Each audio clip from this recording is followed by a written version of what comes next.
platforms, vaccines, drugs, devices, social innovation, which basically means behavior change, training, etc. So drugs, devices, technology, drugs, devices, diagnostics, social innovation at scale. So we partner a lot with the private sector. The work that I do actually is designed exclusively around private sector engagement. We have always worked in partnership at Path. We don't think that you can achieve scale particularly without private sector partners, but with partners in general. And we work across multiple health areas, so always in partnership, always across our 5 platforms, and certainly across multiple health areas, HIV, TB, lots of work in malaria. And we work in about 70 countries, all low resource settings, so mostly sub-Saharan Africa and in India. And so today I think we're going to have a good conversation. We work a lot with Neil, with Tableau. We work a lot with Jose at salesforce.org, and so we hope to have a good conversation today around the impact that we've seen together, partnering, some of the challenges, some of the opportunities, etc. So with that, I'm going to hand it over to Neil. Thank you, Elaine. My name is Neil Myrick. I'm the Director of Social Impact at Tableau, and I also run the Tableau Foundation. And just a quick background on us, we're part of Tableau Software, which is a data visualization and analytics company in Seattle. And by the way, it was 72 and sunny there yesterday. Our mission as a foundation is to encourage the use of facts and analytical reasoning to solve world problems. And the way we do that, for those of you who speak nonprofit speak, the way we do that is we're data capacity builders. So we partner with nonprofits who are using data to really transform or accelerate how they go about achieving their mission, and we help them build their capacity to use data as one of the components for doing that work. And then we also work through nonprofits such as Path in areas of the world where they're trying to do something bold, and we'll talk about this later, but in Zambia they're trying to be malaria-free by 2021, which is a bold objective, and we were grateful to have the opportunity to partner with Path, build Path's data analytics capability, and then build the data analytics capability of the Zambian Ministry of Health to use data to help achieve that objective. So very excited to be here today. Thank you. Josue. Thanks very much, Neil. My name is Josue Estrada. I lead all the marketing and industry solutions teams in Salesforce.org. And for people that have not been very familiar with Salesforce.org, we are the philanthropic arm of Salesforce. And what originally, when Mark founded the organization, the Salesforce Foundation was part of driving the 1-1-1 model that many of you probably have heard. And the model has evolved. And what we are right now is a nonprofit social enterprise that we carry the mission, like many of you, to improve the state of the world. And we're trying to do, as Neil was saying, as also Elaine was saying, with bold statements and with, first and foremost, what we think is with our technology. One of the things that, as we're talking about, in preparing for this event and coming here, is one of the single things that we believe in Salesforce.org, and we started, like, why organizations like nonprofit or education institutions wouldn't have any access to technology that Fortune 500 or these large organizations will have. So imagine if the possibilities of doing that, and that's something that we constantly and continually think about it and put ways out there. So technology, we believe, is the number one thing that we're going to be creating impact, but there's other couple of places where we also try to get into the social sector. The second one is on community engagement. We have done a lot of efforts towards that from a volunteering perspective. The company has volunteered 2.1 million hours since inception, so we're very proud, and something that in Salesforce as an employee, we're very proud of that stat. The other thing is technology, as we're coming into these sectors, is not only about us, it's also about the community. And we are very proud as well to have a couple of products that are open source, and it's the only place in Salesforce that we have that kind of technology. And where we bring it out to the community, and the community has actually helped us build these products and put it in the center of what they're making as a difference. So community engagement is another part, and the last part of how we drive impact is on strategic grants. And we're also very proud of the stats over there. We have donated year to date close to 150 million in grants since inception. As we go and progress and have some growth, that number, we're obviously looking into how we're going to be growing that number, where are the impacts we're strategically going to be focusing on, and we narrow it down to two places. Number one is education, and the other one is workforce development. But we believe more so technology as being part of the fundamental part of how nonprofits or education institutions can innovate. It will come in the center front. So I'm very excited to be here and sharing these ideas with you guys. Great, so I'm going to sort of kick it off with a few discussion points. So PATH, obviously a product development organization, very unusual for an NGO really to be in the product development space, but it does mean that we partner a great deal with the private sector. We can't get a malaria drug to scale without big pharma. We can't get a device to scale without a large medical device company. So we're very familiar with partnering with the private sector. One of the things that strikes me is that we talk a lot in our space about public-private partnership, which actually I don't think does a fair representation of the ecosystem that needs to be brought together in order to solve some of these problems. So at PATH we talk a lot about public-private social partnerships or multi-sector partners. So in that context, I'd like to ask both of you, what are the motivations and the incentives for you to partner with the social sector? I can talk a little bit about why we do, but I'd really like to hear it from you guys first. So Neil, do you want to start? That's a great question. I think when our founders started the company, they wanted the concept of supporting our communities to be built into the culture of the company. And we waited until 2014 to start spinning up the foundation because we had to wait for the right time in the life cycle of the company to focus on it. And so to some degree, culturally, it's really important to us as a company that we're having social impact in the world. And we see that time and time again now as we're actually hiring lots of people. And we hear from new hires that one of the reasons that they picked Tableau over a competitor company is because of the work of the foundation and the fact that we're having social impact. And we all know, many of us have seen the reports, sort of the new generation of workers, I won't use the M word, the new generation of workers that are coming in, they really expect companies to be having an impact as part of their overall work that they do around the world. And so that's really number one for us. And then we really, when we started making grants, we set out to just start making grants and figure out who we were as a foundation, what we could learn from it, and how that potentially could benefit Tableau down the road. And what we've learned is that we're doing work in markets that would not be priorities for us right now as a company. And by working outside of our normal sort of areas of operation, so outside of the US, Canada, and Europe, we're actually learning a lot about what it takes to use data in cultures and communities where we wouldn't normally be operating.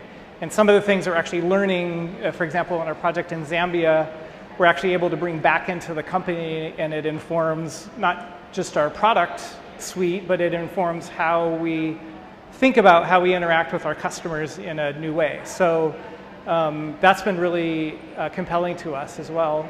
And then lastly, we have kind of the full suite of programs, community grant making, employee grant making, mission grants.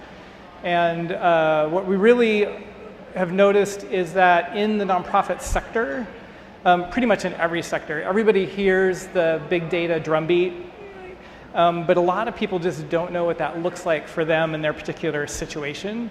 So the other thing that that's been a really good return for us is we've got really great stories that we can tell about how data is being used to fight infectious disease, improve education outcomes for kids, end homelessness.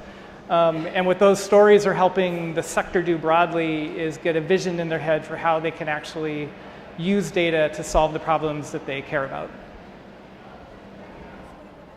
Yes.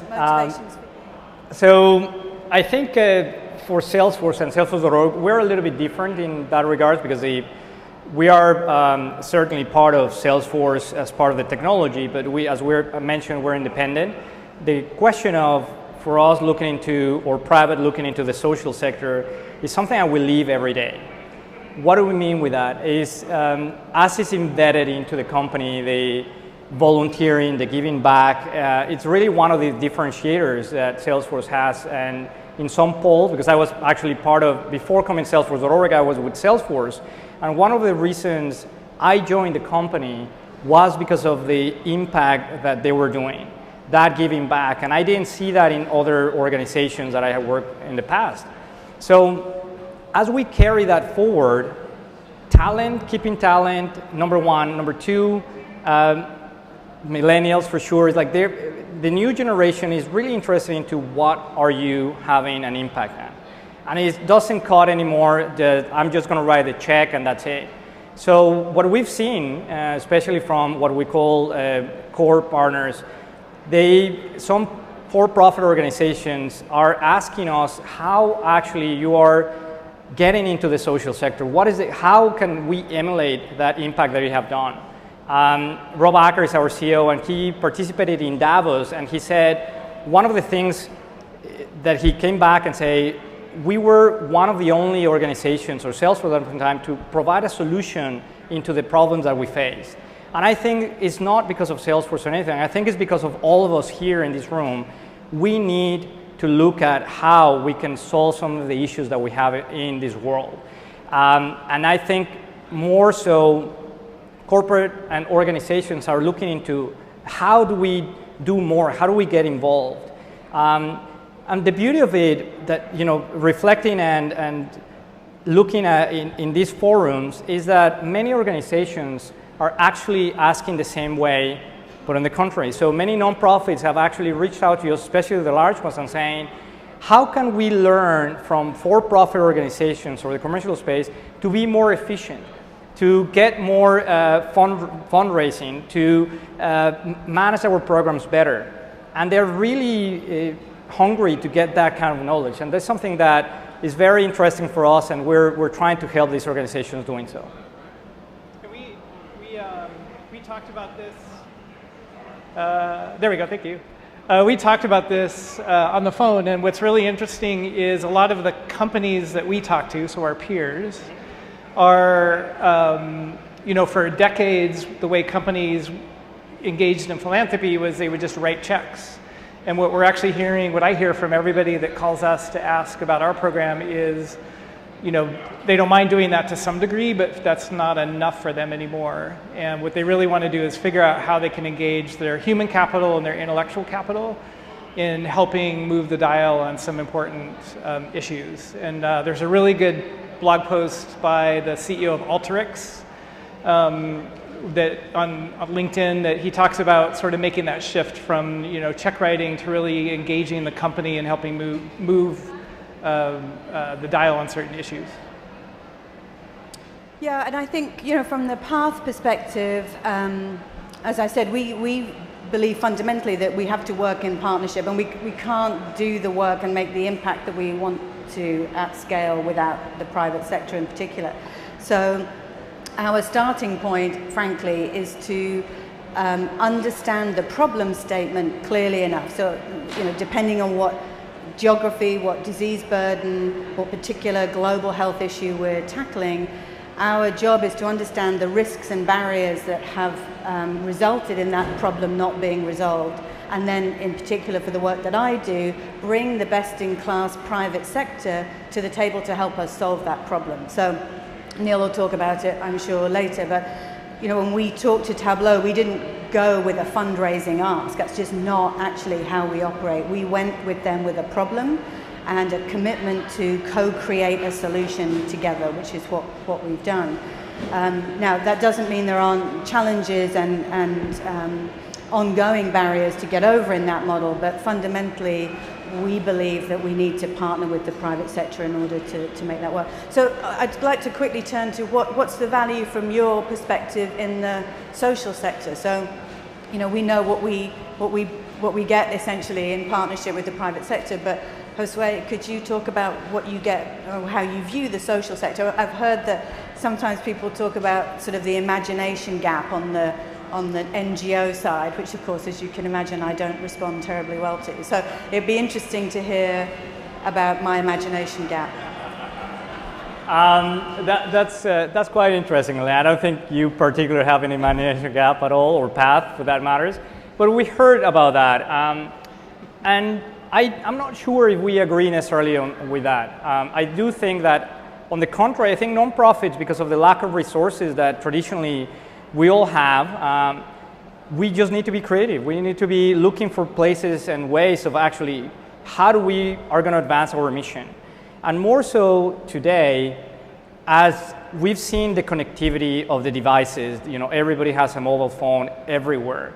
And how that is going to be in the future is all these data points. And Neil was talking about that. For us, the creativity is not necessarily lacking there. It's just you need to put it in the center of it. You need to start looking in how do we take this opportunity on scale and maximize that through relationships.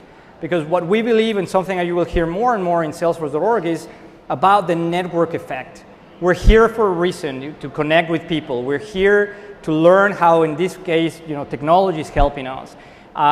You have not that many resources, and we know that. So how do you take the best out of it? What we think is you also need to make that leap. You need to make sure that innovation is at the core and center. Why? Because of, we talked about even earlier, as prepping for these, the overhead myth. Oh, we cannot expend this much money because we are a small nonprofit or whatever the size, and we shouldn't. Not really. What you should be worried about is how do you get your mission advanced? What is the best way for you to connect and get those relationships that will get you to a place that you have not been, or to reach out to different people that you have not met?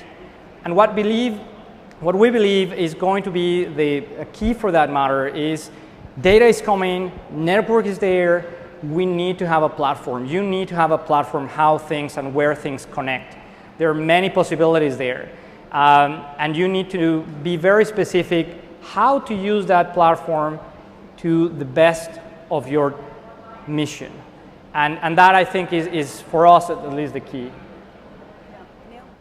Yeah, I think what's super interesting about this to me is I'll use our Zambia project that we're working on with PATH.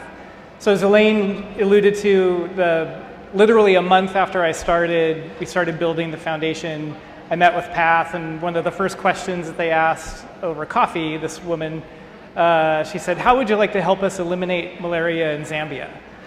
And I'm like, whoa, now that's a heavy question, right? She didn't ask for money, she didn't ask for software, she actually asked for a partnership to solve this problem together, which is awesome. And over time now, what we've done is the first smartest thing we did was, instead of Tableau parachuting into Zambia with our technology hoping to save the day, which would have failed miserably, we partnered with PATH. PATH had the local relationships, they knew the problem, they had the core competencies, and they were just bringing us in with our core competencies. And that's really how it started. But then, and I will get to innovations, it's a long way around, but I'll get there. Then they needed some different capabilities that we weren't able to bring. So we called our friends at Alteryx, who do data transformation. We asked them if they would be willing to commit to the project, and they were. Then later on, our friends at Twilio, who have a booth here today, we needed some SMS capabilities. We talked to Twilio, asked if they would participate in the project. They did. Long story short, we have 7 private sector companies engaged in this project. And there's more innovation going on in that one project than we see from a lot of people that are using our product. And the innovation's being driven by the conditions on the ground, the intensity of the focus of the Ministry of Health of being malaria-free by 2021, and by PATH's expertise. They're the ones who are really connecting the use of the technology on the ground to the eventual outcome that we're all working together to achieve. And so the innovation coming out of that one project is incredible. And I'll give you one example. So data quality is a big issue, right? If you're trying to make decisions on data, you have to improve data quality. So the clinics in Zambia are required to send data in centrally once a week. And then the data get measured, they get evaluated on certain quality metrics. And what they found, one of the conditions was being valid and on time. And what they found was data were being delivered in late. So the team in Zambia, not us up here in the US, the team in Zambia came up with this idea about using an alert mechanism in Tableau. So when the data come in, they get evaluated against these criteria. If they don't meet the criteria, we send an alert to Twilio. Twilio sends a text message to the clinic director, and then the clinic director gets reminded that she or he need to improve their data quality, like get it in on time, fix it, do something like that.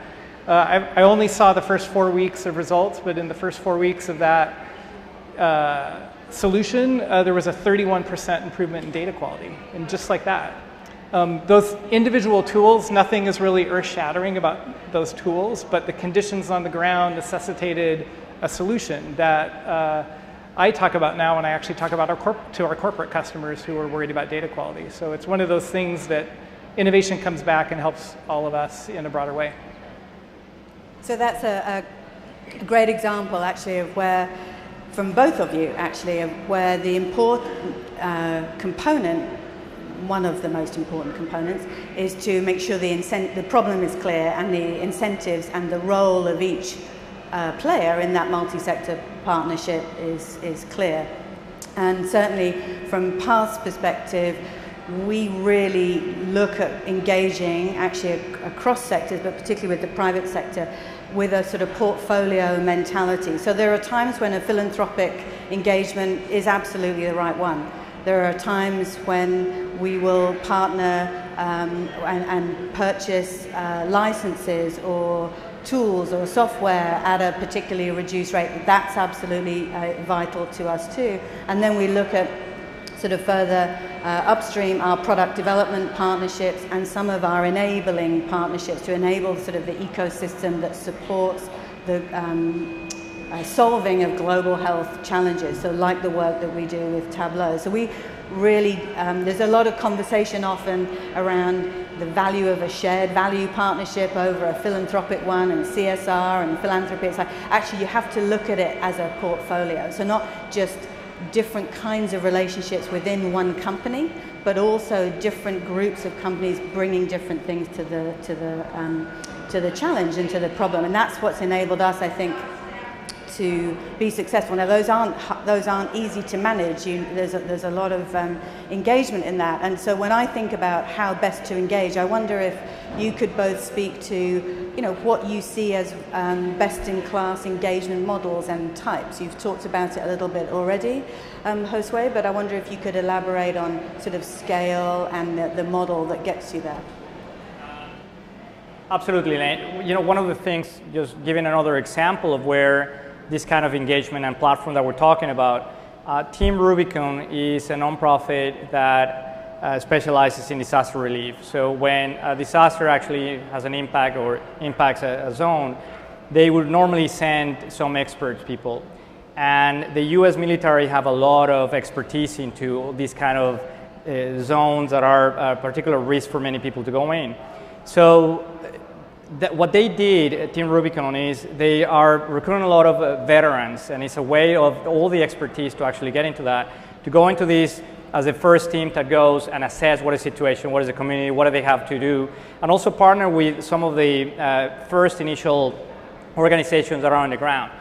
So when they were looking at how can we scale, how do we look at how do we better fundraise, because they have to fundraise each one of the activities, they look at Classy, and they're using Classy very good for peer-to-peer fundraising, but they also need to have a tool of where can they look at donor or volunteers or other places prospect. And they're using Salesforce, and they're using Pardot, one of our marketing cloud products, where they tell them what is the prospect, where is that person that is going to come and have an affinity to donate and why. And they are managing that through now campaigns, what they call it is one of the campaigns. So as a result of that engagement, they have after a period of time using that, 50% increase in fundraising just by using Classroom peer-to-peer. They, by using this level of communication that engage one-to-one into the donor and an email that is specifically for you, Josue Estrada, that you donated, and thank you for that, which is personalized, they duplicate it, so they double the rate of prospecting.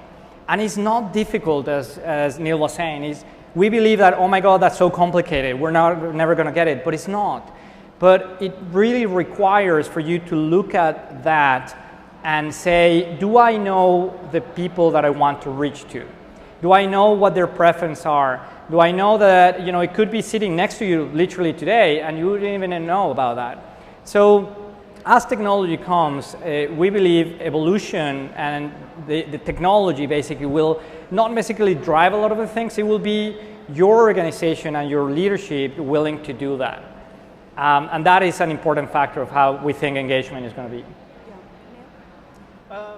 That's a great question. I think Josue sort of made me think of the fact that, and we talk about this as well, the way we think about technology in this space is that technology doesn't solve problems, people do. And technology is simply an enabler for people. And what's interesting about when you engage with the NGO space is the problems that they're dealing with, they're not just financial revenue, sales, and marketing problems. They're like deep, deep, deep societal problems with multifaceted factors that make these things persist, and no matter how much we try to resolve them.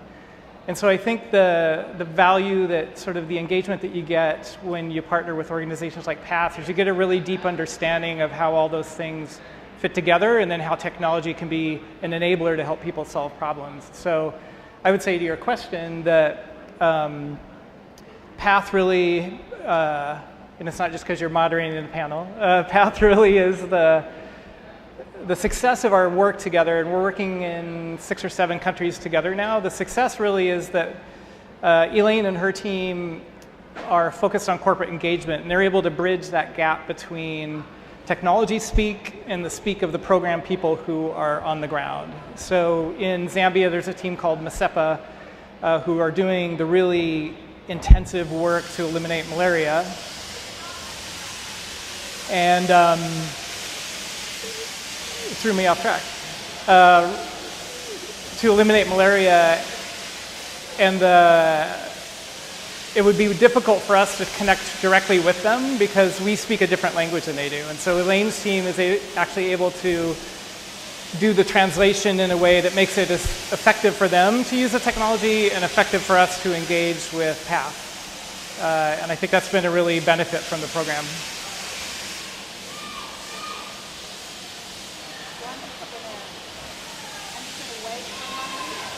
Yeah, we're going to wait for a second maybe and see if, oh, they want us, we should keep going. We'll keep going, so I hope you can deal with the background noise, which there you go. There we go. just ended, so that's great. So, okay, so, I don't have my mic on here? Yeah. No?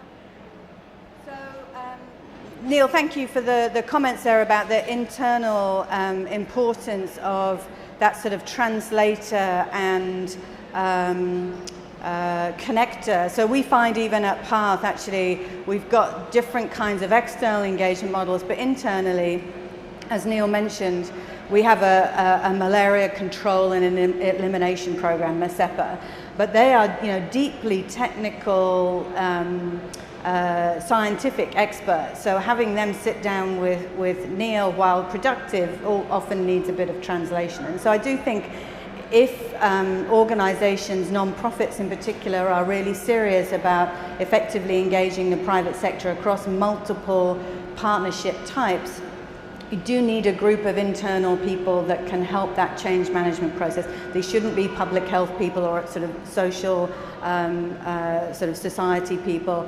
They shouldn't necessarily be academic. They need to be a bit of a blend of a variety of skill set. So for me, the opportunity and the hope here is that as we build out these engagement models, we'll see a lot more what I think are what we call cross-sector players. So people who have worked in business, who've worked in civil society, who've worked in sort of social sector or academia, and are able to bring that network together to actually solve these challenges, which I think is sort of the most interesting thing.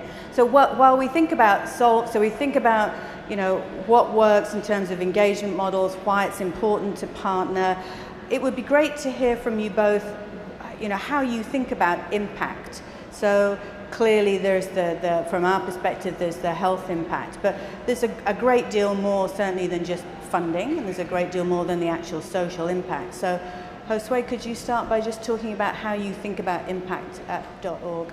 Absolutely. It's never easy to measure impact. You know, that's something that we learn hard, and there's no such magic wand or, you know, silver bullet into I know the answer and this is how we're going to create impact. But what I think in terms of impact, something that we are looking inside out or outside in, you know, both by actually we're doing that, at least in Salesforce.org, is what is the most important thing that you are driving for? And hopefully it's not fundraising, because it shouldn't be the way that you're looking at your organization. And that's something that we are changing internally. We talked about grants and as a measure of, you know, we're giving this amount of grants every year. That's not really the case.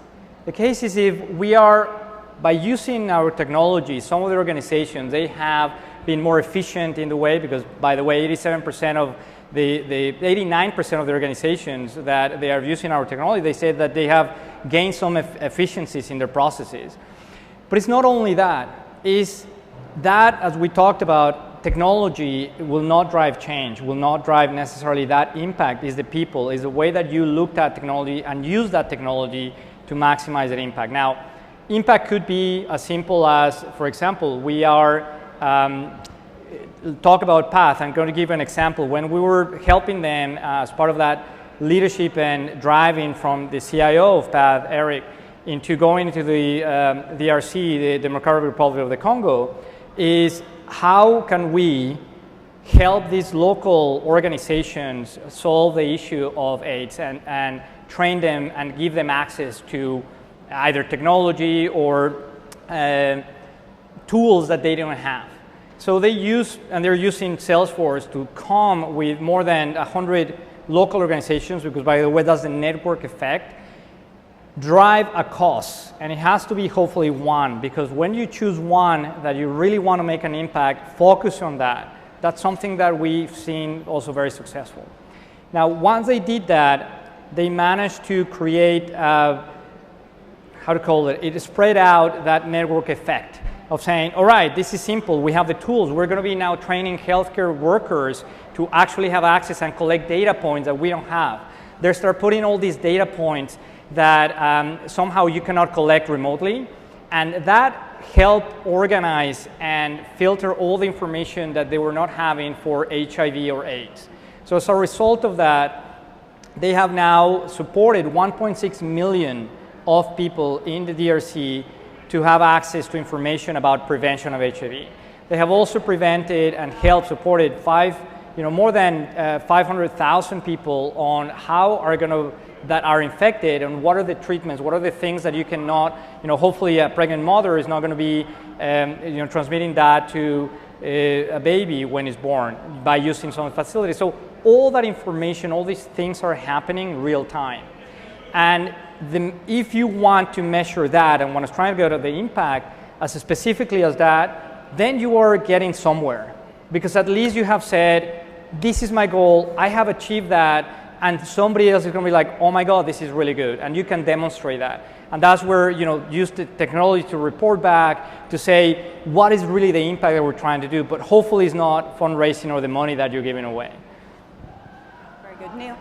Yeah, I think the thing that's really great about that is the way we think about it, I guess, is as a foundation, we shouldn't really expect our grantees to be rock solid in measuring impact until we're rock solid in measuring impact. And it's $1 million question, right? So people have been trying to solve this impact problem for decades. And what Josue said that I really like is, I think, is just get started. A lot of times I think a lot of time is wasted in doing these long-term plans and really super deep and complicated strategic plans and everything, and you really just got to get started in measuring what you can measure and then build on it, because I think that's the best place to start. The way we measure impact actually right now is mostly qualitative, which is really funny for a data guy in a data company to say that most of our measurements are qualitative. So we tell stories, when we talk about impact, we tell stories like in Zambia, in the southern province where this project is that we're working. In the last 2 rainy seasons, they've had a 93% decline in malaria cases and a 97% decline in malaria deaths, which is just mind-boggling in sub-Saharan Africa. We can't take credit for that, so we don't basically say Tableau made this happen, because it's really the combination of human capital being mobilized in a different way, funding being funded in a little bit of a different way, and a consortium of technology companies coming together to solve the problem in a different way. And so collectively, the story from Zambia is about impact. But just as the speaker said this morning, I think those of us who are in kind of the foundation seats and even in some of the prominent nonprofit seats, and Josue said this before, it's not about us, and it can't be about us. So I think if we get out of this notion that Neil, as the director of Tableau Foundation, has to tell specifically how Tableau Foundation's step-by-step actions led to some outcome in Zambia, we got to get rid of that notion, and we actually really need to start talking about impact as a collective. And what's happening in the southern province is impact of a collective. And so we tell stories also just from small nonprofits. If they happen to be using Tableau and doing things differently, again, it's this combination of human ingenuity and human capital and people making different decisions that's having the impact, and technology is just a small component that's enabling that to happen. Yeah, and so I'm going to make sort of an additional comment to that, I think, and then we'll move on to some of the things that present barriers to creating that impact. But just your point about the collective is right, because you can't overlook the fact that in the example that you're using in malaria elimination in Zambia, we do a lot of mass drug and treat, right? So bed nets, spraying, mass drug administration. So all of that is cumulative.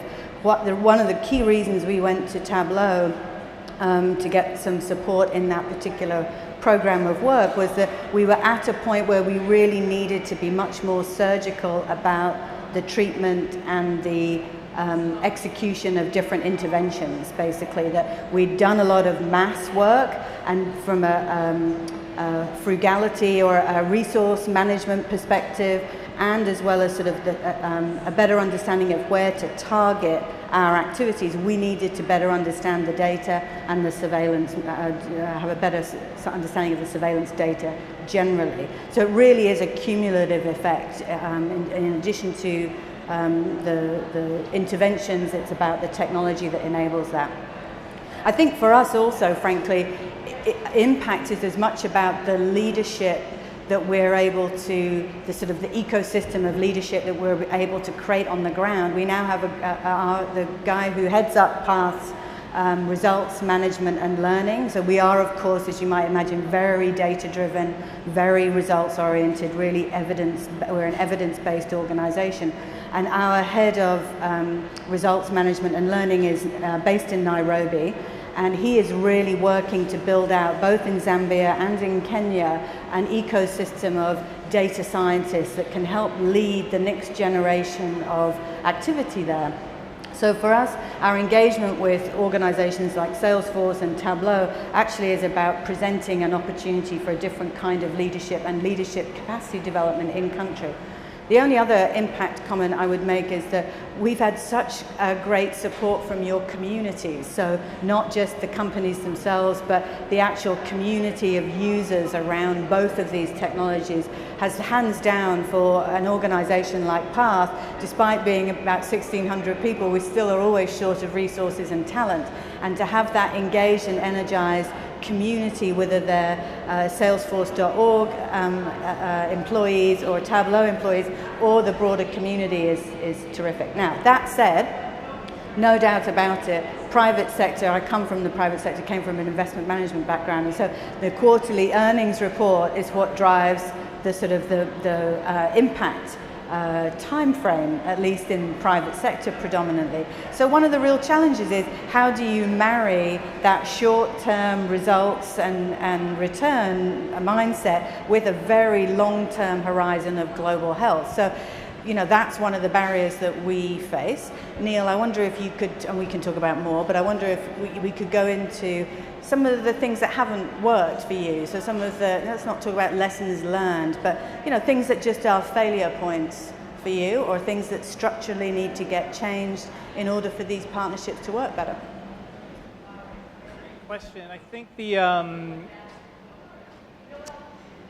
way I'll talk about this is kind of big picture, and then I'll narrow down to a couple specific cases. So I feel like we're at this, you know, kind of forming of this perfect storm, right? Where we have private sector companies, tech companies who want to engage differently with the NGO sector.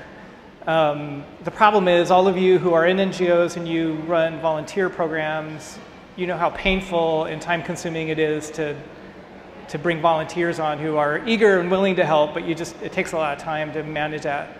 So I think one of the big challenges that we've noticed with our portfolio of partners is that there are some, like Path, who have these corporate partnership teams who do the translation and sort of have the time to invest in building the partnership and making sure it's as effective as possible. And what we've seen is in those cases, the partnership advances more quickly than cases where the nonprofit is you know, severely understaffed, which is a condition of a lot of them, and they don't have the time to really engage in the level of dialogue and meetings and discussions that it takes necessarily to get that partnership on secure footing so it can really be used to its full advantage. We fund nonprofits with unrestricted funding so that they have the capacity to do that. But even the little amount that we're able to fund isn't necessarily enough to overcome that barrier of having somebody who can have a sustained engagement with the for-profit sector in order to do the matchmaking and manage those relationships. So that's one problem. Another problem that we find is, you know, we're a software company. We set out to have our sort of grant-making process be pretty nimble.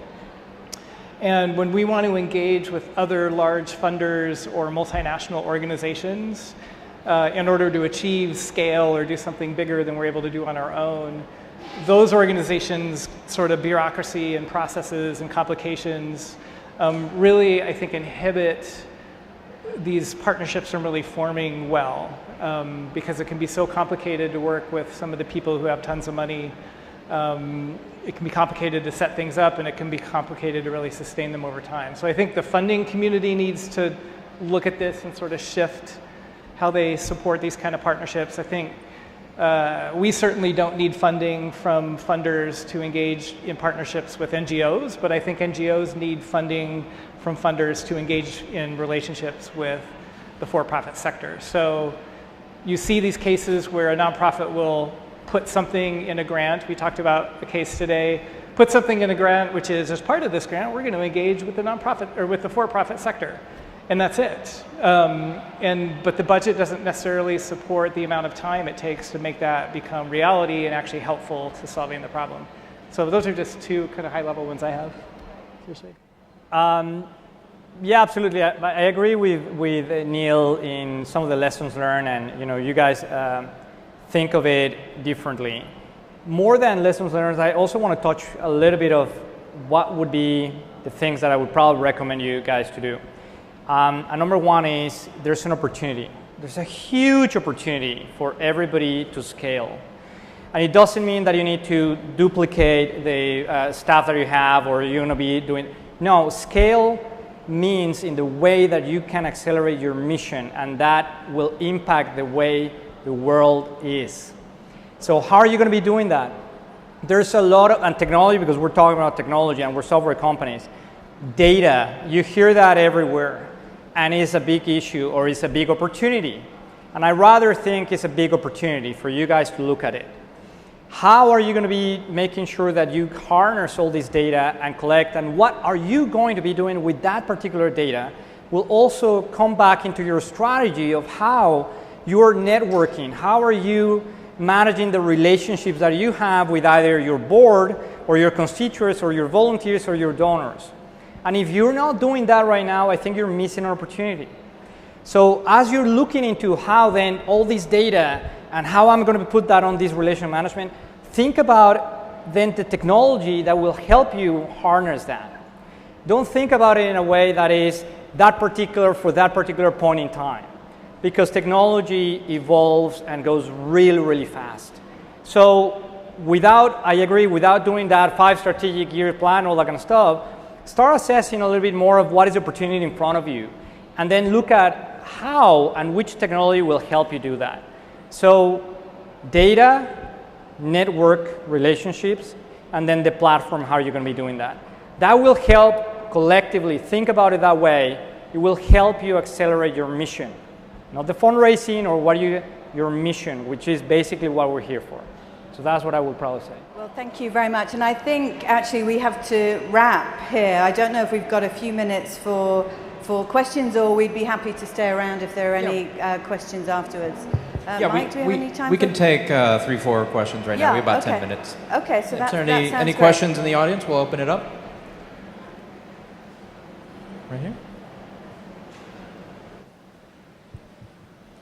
I just want to actually thank you, because we're a very small nonprofit and we have been using Salesforce since about 2010. And I know you talk about a specific, what does it really help you do? What it really helps us to do is be efficient, because we only have 4 to 5 staff and we track a lot of data. And just thank you very much. We love it. It's a gift from you and we really appreciate it.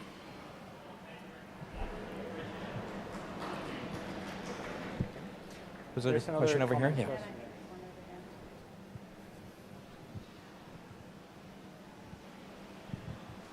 Hi, I'm interested as a tech nonprofit that's been primarily funded by technology foundations and corporate responsibility programs, in how your side of the engaging your community, your developers, your problem solvers, with the NGOs is managed.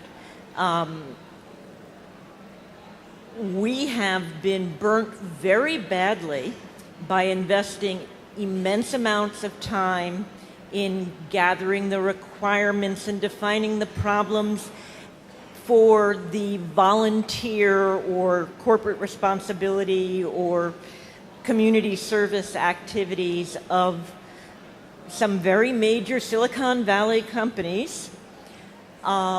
And the experience with them has been, despite our high level of investment in making the partnership work, and I actually have a private, public, social sector connection background of many years.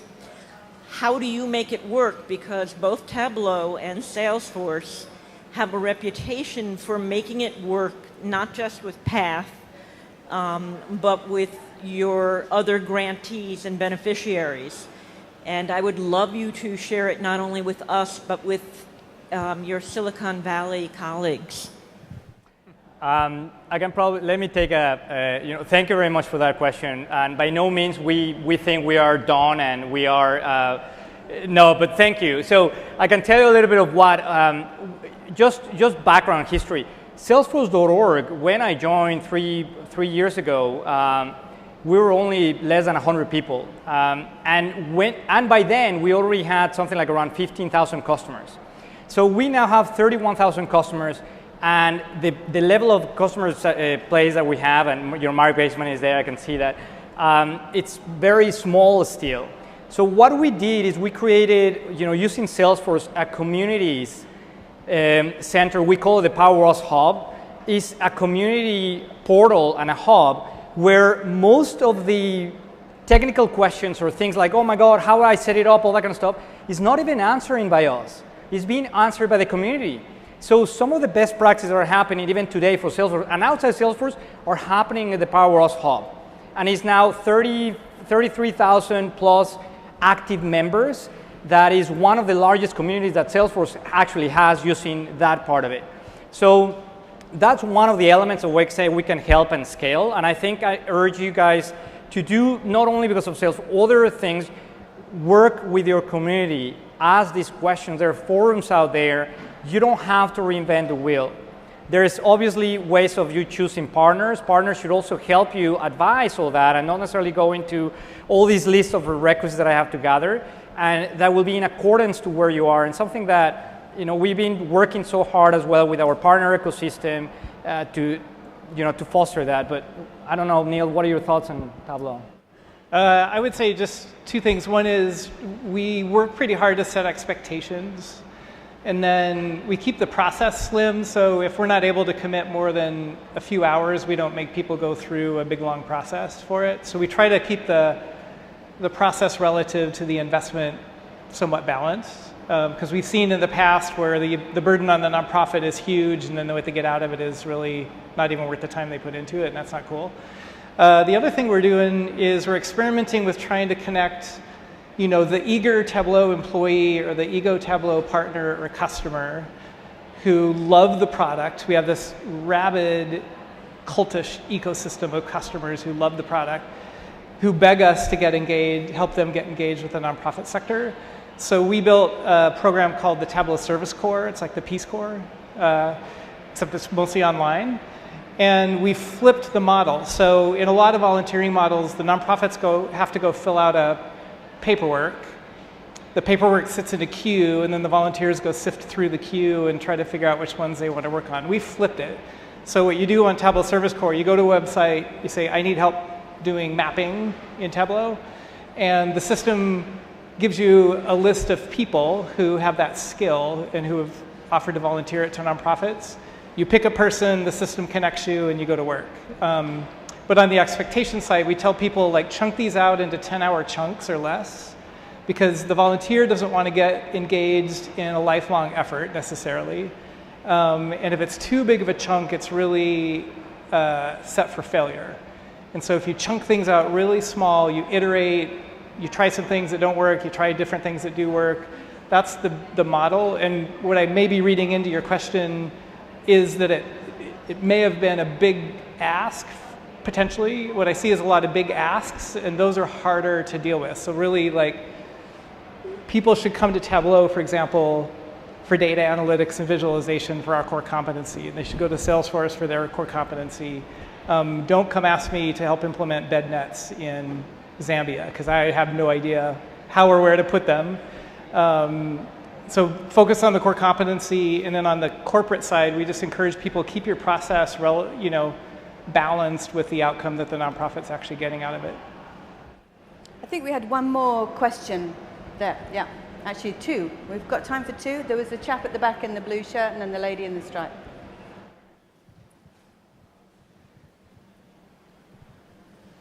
Thank you for having this great panel. Just a quick question. For entities such as yourselves, which you have a social impact department and people involved in that, I'm just curious at both of your organizations, what ways do you have for your employees that are just in random positions to communicate when they engage with an NGO or someone that they want to support back up to you to where you could then make that decision and it is something we want to move forward with? Great question. Oh, go ahead. Should we answer that? Should we take the other question and then we can answer them both, just so then we don't run out of time?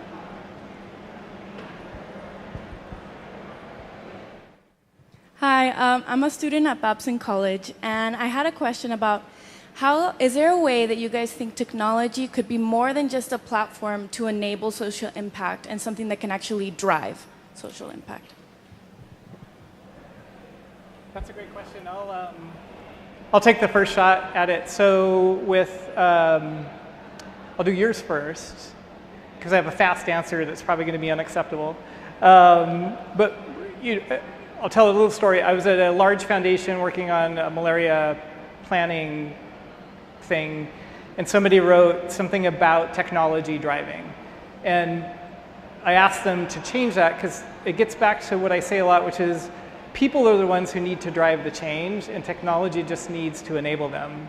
And it's a nuanced sort of flip to the question, but what's super important, you see all the time where funders and nonprofits get duped by the latest shiny penny technology, and they go do a big investment in it, and then it fails. And then what happens with that is the NGOs get bitter and angry and start hating technology, and then the for-profit companies start thinking, why am I investing in this sector because everything I do fails. It's kind of like, I'm making it dramatic. I don't mean to make it so dramatic. But we really need to keep focus on fundraising is about people. Eliminating malaria in Zambia is about people. Like, it's all about people. And if there's anything that causes our projects to stall or get off the rails, it's people. It's people unwilling to change or not seeing the vision. There's all kinds of people problems. So I guess it's an unsatisfactory answer, but I don't think technology should ever drive anything. I think people should. And then real quick to yours, so we have employee engagement, we have employee giving programs. So we do dollar for dollar matching, as well as what's called dollar for doer, where if somebody volunteers for an hour, we send $20 to that nonprofit. That's a way to enable kind of the broadest breadth of employee passion. Whatever they care about, we'll invest in. It's year round, that kind of stuff. We do community grant making, which is a kind of a higher level, bigger grants. And then we have a complete open door policy. So if an employee is engaged with an NGO and they think that NGO could benefit from one of our strategic big grants, everybody's welcome to email me all the time, and then we sort through those, and then work on the ones that are really compelling. Yeah, I would probably say, I'm going to answer for your question. We have a technology we haven't actually opened that outside of how we manage our volunteer time off. And it's a cool technology based obviously on Salesforce, but this is where we track volunteering. So all employees of Salesforce will receive 7 days of volunteer time off paid off by the company. So that's where, from the matching grants and the organization and the program, they look at all these organizations, like where are our employees donating and what is their interest? And we haven't data mined that, by the way, which is something we are now looking into. What is the place of the focus areas and the region and et cetera is data again. And we haven't had the time or the focus or prioritizing that. But we will, because it will tell you where your employees want to give back, and you can offer and you can connect them then to what are the other things that we're doing, like education or workforce development when strategic grants are coming there. So more to come. We've been internalizing that, and I think you will hear at some point soon on how we're going to be doing that. Now, for answering the question, the only thing I would say about technology is just 30 seconds, I think that at some point technology, as this will evolve, you will see some of these things driving. For example, cryptography or BitChain or blockchain, that is something that is radically new. And I think that is going to change and transform the way that we see it, the technology and even the internet or transaction based. So at some point that will we're not there yet, and not necessarily mainstream, and definitely the sector is not there yet at all. So that's part of where to drive change, you need to look internally at the organization and leaders. And you, by the way, you don't have to be the CEO or the director. Anybody can drive change, but you need to start acting on that. So that's where we have this trailblazer thing. So that's my answer. One thing, it's not relevant for me to be answering your question, obviously, a different kind of organization, but to your question, I mean, I'm sitting here with two, technology guys, but how do you define technology? I mean, vaccine is a technology, right? Now, I'm not saying you didn't need scientists to enable that, but you look at that, that technology has absolutely fundamentally, cheaply changed lives of tens of millions of children, for example. I would look at the what we call it's the vaccine vial monitor that PATH created. It's basically a heat-sensitive sticker that came out actually of the military prepared foods, where they needed the little sticker on the foods to show whether that they had they perished or not. And that got morphed into sort of standard grocery store meat packaging, right? And the folklore at PATH is that one of our tech guys was buying chicken on the way home and looked and said, well, why can't we have a similar sticker on the side of a vaccine to show if it's been outside of the cold chain. Huge problem in low resource settings because, you know, the temperatures are all over the place, et cetera, et cetera. And so now PATH partnered with an organization called Temptime, based not far from here. And that vaccine VAR monitor is now on well over 7 billion vaccines. So to me, that has fundamentally changed the way we solve health challenges through core technologies, and then how we manage them once they're in the supply chain. So, you know, I would agree with you guys in the context of the tech sector, right? But when you look broadly, an entity like PATH is working on sort of, we call it technology for everything, but I think there are instances where technology is the leader. So, okay, so should I just close up? And I would like to ask for a round of applause for my colleagues here. And thank you very much for the opportunity and for sticking out in the heat. And I know as a good Brit, we're bloody close to G&T time, so let's go do that, right?